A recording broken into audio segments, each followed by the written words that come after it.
Oui, pensez-vous, monsieur Slocombe, parvenir à captiver les non-initiés, car une telle lecture peut être longue et affligeante? Mmh.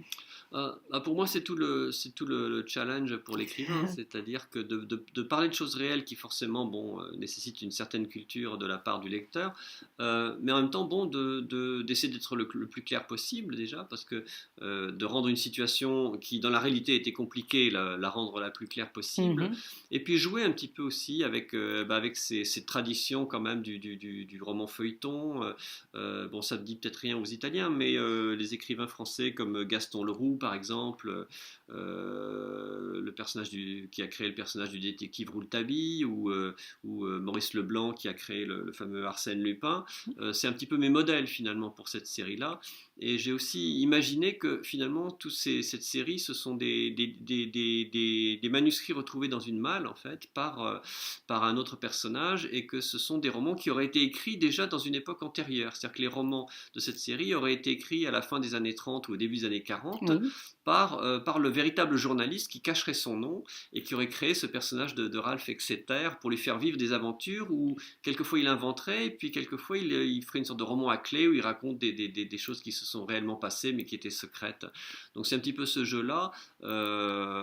J'espère que le personnage en tout cas de Ralph Exeter, qui est un personnage assez, comment dire, c'est un homme à femme, un séducteur, et puis c'est un alcoolique aussi. La première chose qu'il fait quand il arrive dans un hôtel ou quelque part, il se précipite vers le bar. Donc il y a un côté un petit peu un running gag de son alcoolisme. Et puis, c'est quelqu'un qui est comment dire, c'est pas un espion professionnel. L'idée, justement, c'est que c'est un espion amateur. Et Mmh. j'avais eu l'idée au tout début du livre que, en fait, ce que, après tout, mon grand-père aurait pu faire, c'est-à-dire que ces informations prétendument secrètes, il les inventait, j'ai eu l'idée qu'il gardait l'argent que les Russes lui payaient pour Oui. espionner les Français, qu'il inventait, comme il était très bon journaliste, il inventait des informations politiques qui se réalisaient, donc les Russes étaient très contents de ces informations, et qu'il gardait l'argent pour payer sa vie nocturne à Ah tiens Montparnasse, les donc. cadeaux à ses maîtresses, etc.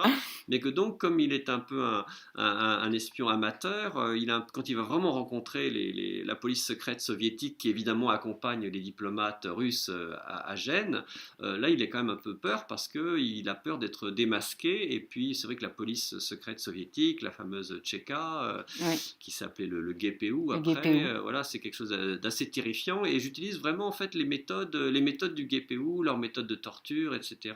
sont utilisées assez fidèlement dans le livre. Donc par certains aspects c'est très réaliste, mais pour un but de divertissement en même temps. Ah, très bien.